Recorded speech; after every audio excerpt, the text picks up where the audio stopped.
Peace, family.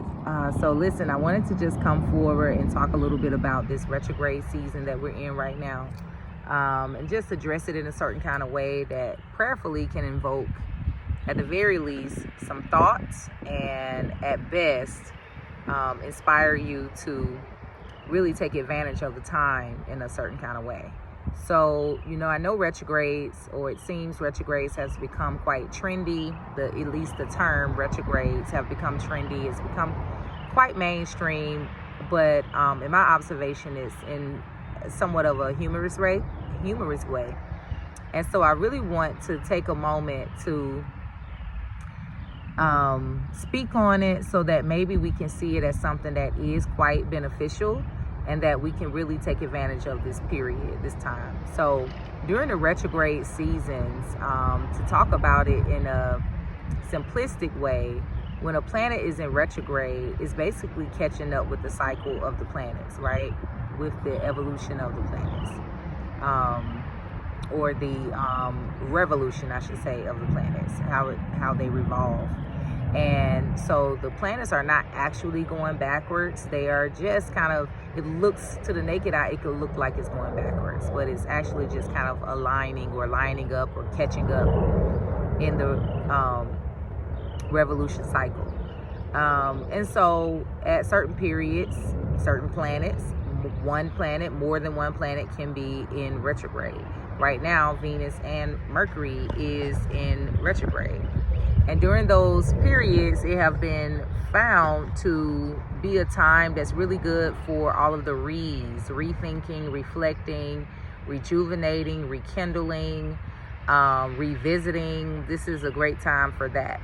And you want to do those things in association to whatever that planet is about. So Venus, it influences or impacts relationships, and relationships not in the sense of just relationships with other people, but the way you relate to yourself, the way you relate to money, the way you relate to your body, to food, to the world, to life, to knowledge, however, relating in general.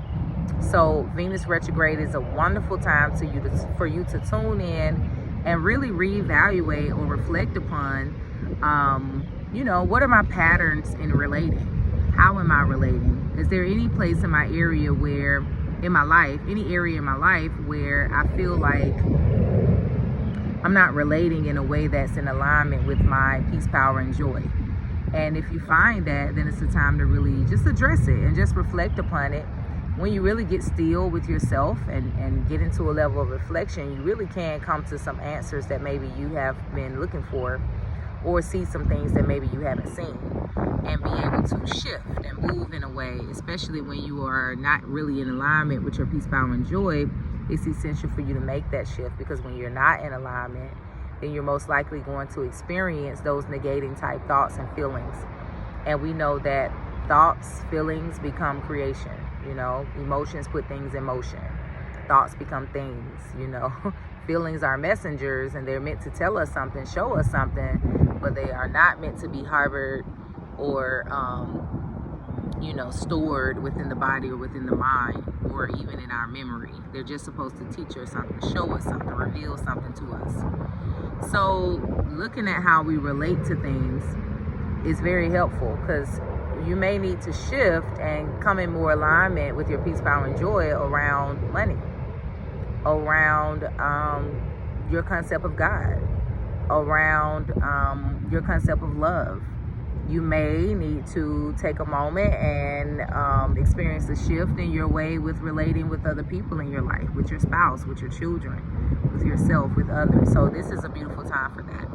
Mercury is in association. A lot of people know Mercury in association with communication and transportation and technology and all of those different things. And mostly we hear, during Mercury retrograde, you want to give yourself a little bit more time when you're traveling, because the traffic is wild, because it impacts transportation.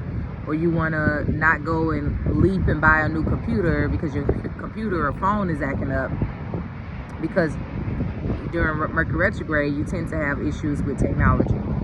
Well, but also when we think about communication, I want you to think about it like this. Communication involves what you think, your thoughts, are a form of communication. Your words, of course, and also how you radiate, your energy, how you radiate, communicates. It's like they say, emote or vibrations speak louder than words sometimes, so you want to look at all of those forms as communication. And so when you look at those things, you want to rethink, revisit, reflect upon, how am I thinking? How am I speaking? How am I radiating? Is it in alignment with peace, power, and joy? With my peace, power, and joy, and peace, power, and joy in general? The reason why I keep emphasizing peace, power, and joy, because, I see that as 3 key vibrations that really reflect the universal current of life. Peace, power, joy, and any synonyms that match up with those. And so we want to strive to be in that place. And I want to change that a little bit, because striving can seem to be a level of force or work. We want to allow ourselves to be in that space of peace, power, and joy. And so during this Venus and Mercury retrograde, I challenge you to take on the challenge of getting into some reflection and asking yourself, am I in alignment with peace, power, and joy when it comes to how I relate to people, things, and myself and concepts? And am I in peace, power, and joy when it comes to how I think, speak, and radiate? Just a little retrograde message. Pray it's helpful.